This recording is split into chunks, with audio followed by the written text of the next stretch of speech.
what we saw was, when you turn on the tape, was pretty accurate. You know what I mean? I think that, and we said a lot of good things, and just the bad thing is we make critical mistakes in critical times. You know, I mean, we had some third down drops. We, give up sacks in the red zone.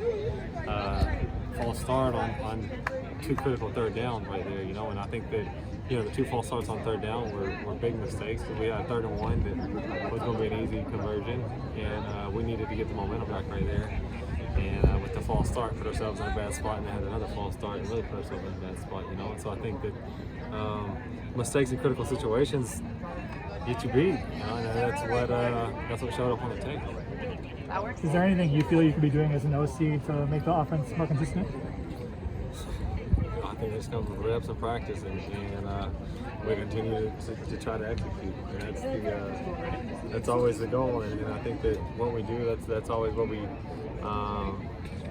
believe in and what we preach is just execute what we do. And like I said, we did there was a lot of good things on that tape. We just didn't execute in the moments when we needed to the most, and that's unfortunate.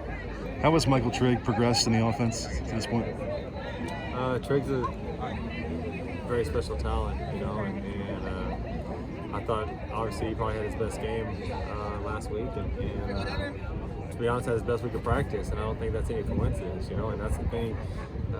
Trigg's a super talented kid, still learning a lot, and it seems like each week he gets a better and better feel and a better grasp of the offense, and because that gives us an opportunity to get him on the field more and get him touching. And so, I think just as he progresses and as he continues to learn, and not only learn, he's learning how to he's a young kid learning how to be a college student or a college student athlete.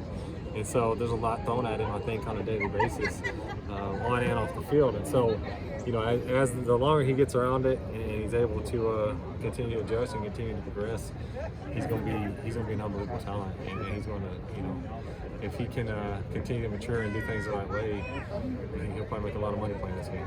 Can you talk about dealing with Colorado's defensive front, kind of what you've seen from them so far? I think that they're, to be honest, I think kind of similar to the last one. I think that they're big and do some good things.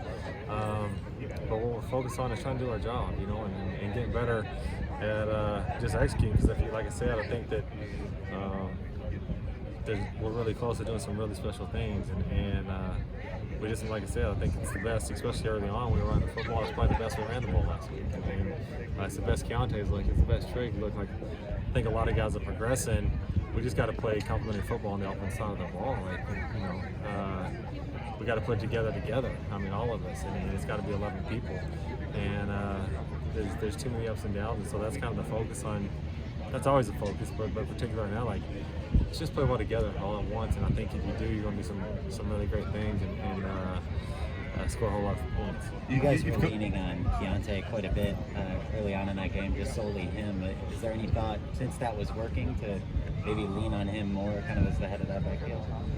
I think with those backs, we're going to feed the hot hand, and that's always kind of the approach. And then when he's playing well, you're going to lean on him heavily, And like I said, unfortunately, last week when we got down, we kind of had to get away from it, and that hurt us, I think, and then put the offensive line in a tough situation, especially when you got two really young tackles asking the pass to take every single snap, which was kind of seemed like the situation we're in. Just because when you're down like that, you gotta try to come back. It puts the whole unit in a tough spot, and so getting away from that hurt. But when he's playing like he did yesterday or Saturday, I think that you got to try to feed him because, like I said, he's done a lot of good things. Or he was playing really well, and him having the ball in his hand was good for the offense. Is there anything differently you guys did with the run game that led to that success, especially early on?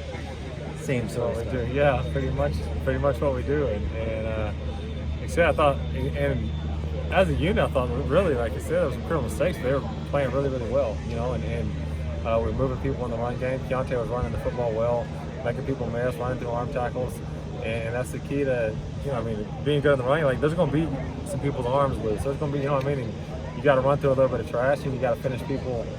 You got to finish blocks, and I thought we were doing a really good job of that, and that was the difference in my opinion, finishing blocks and running through arm tackles. And the key made a couple people miss on that touchdown run, which helps too. So I think that the key is just, like I said, continue to progress, continue to get better, and if we execute, I think we can be a really special team.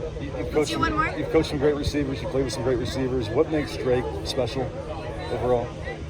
Yeah, there's a lot of things like that. I mean, he's just an all-around very gifted player.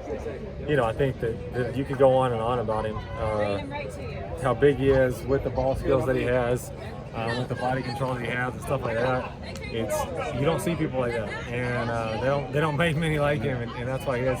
But I think what really separates him from other people that maybe do have his skill set is also, he's a total package as far as being the right person off the field and being the right person, knowing how to work. Not only work on the practice field, but work in the classroom. He's not on any list. He works the right way in the weight room, and so when you get a kid that, not many people have that skill set, but if it's almost like he's a cheat code. Most people that have that skill set don't have that mindset, and he's got an elite, one of the best skill sets I've ever seen to go along with just being one of the best people and one of the best work ethics I've ever seen. And so if you got that, you're going to be really gifted, and he's going to kid that I think because of the way he does things off the field, he's going to play this game for a really long time and probably make a whole lot of money doing it.